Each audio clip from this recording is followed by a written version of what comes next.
Welcome back to my YouTube channel Arvind Pandey academy. आज हम बात करने वाले हैं कि जो रोग होता है वो क्या होता है और संक्रमण के आधार पर रोग कितने प्रकार के होते हैं। लेकिन आगे बढ़ने से पहले यदि आप लोग चैनल पर नए हैं तो चैनल को सब्सक्राइब कर लीजिए और बेल आइकन को प्रेस जरूर कर दीजिएगा ताकि जो भी वीडियो हम आगे अपलोड करें उसका नोटिफिकेशन सबसे पहले आप लोगों तक जरूर पहुंचे। तो चलिए बिना देरी के हम शुरुआत करते हैं। हमारा टॉपिक क्या है? रोग। रोग किसे कहते हैं ध्यान से समझिए, बहुत इंपॉर्टेंट है। अगर वीडियो के अंत तक आप बने रहें तो किसी भी प्रकार का कोई समस्या नहीं बचेगा। ठीक है, क्या है?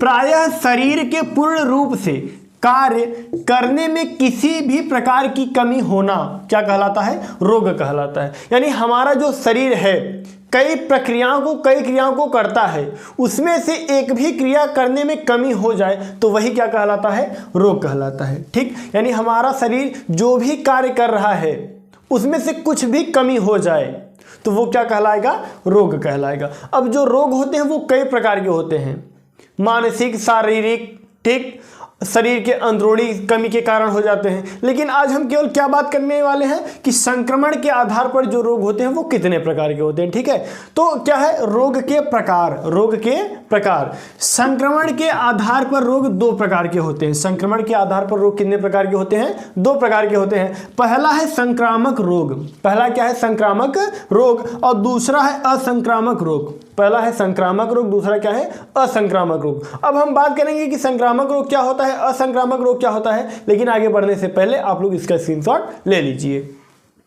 चलिए आगे देखते हैं क्या है। पहला है संक्रामक रोग। संक्रामक रोग क्या होता है ध्यान से समझिएगा। क्या है? ऐसे रोग जो एक शरीर से दूसरे शरीर में फैल जाए। अर्थात कहने का मतलब यह है कि ऐसा रोग जो एक व्यक्ति से दूसरे व्यक्ति में चला जाए, फैल जाए, तो वही क्या कहलाता है? संक्रामक रोग कहलाता है। या ठीक, या फिर हम इसे यह भी कह सकते हैं कि ऐसा रोग जो एक व्यक्ति से दूसरे व्यक्ति में चला जाए, फैल जाए, या फिर संचरित हो जाए, या फिर संचारित हो जाए, तो उसे हम क्या कहते हैं? संक्रामक रोग कहते हैं। ठीक है, जैसे क्या है? खांसी, मलेरिया, चेचक, एड्स आदि। ये सभी ऐसे रोग हैं जो एक पुरुष से दूसरे पुरुष में, एक महिला से दूसरे महिला में, एक पुरुष से दूसरे महिला में चले जाने वाले रोग हैं। ठीक है, और दूसरा क्या है? असंक्रामक रोग। ये क्या होते हैं ध्यान से समझिएगा, बहुत सरल है। क्या है?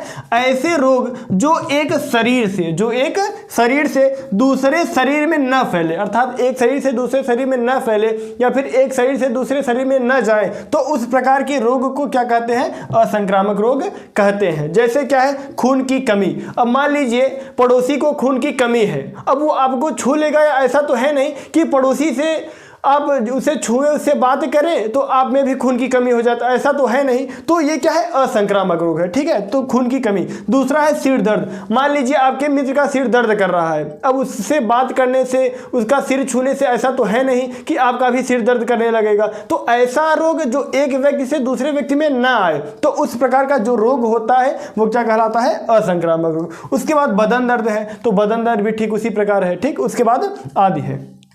तो ये रहा हमारा संक्रामक और असंक्रामक रोग। ठीक है, यानी ऐसे रोग जो एक व्यक्ति से दूसरे व्यक्ति में चले जाए, फैल जाए, संक्रामक रोग, और ऐसे रोग जो एक व्यक्ति से दूसरे व्यक्ति में न जाए, न फैले, वो असंक्रामक रोग। ठीक, यदि वीडियो आप लोगों को पसंद आया है तो लाइक करिए और वीडियो को कौन सा पार्ट आप लोगों को अच्छा लगा, ठीक, उसके बारे में कमेंट करिए। चलिए मिलेंगे आप लोगों से किसी अगले वीडियो में, तब तक के लिए जय हिंद, वंदे मातरम।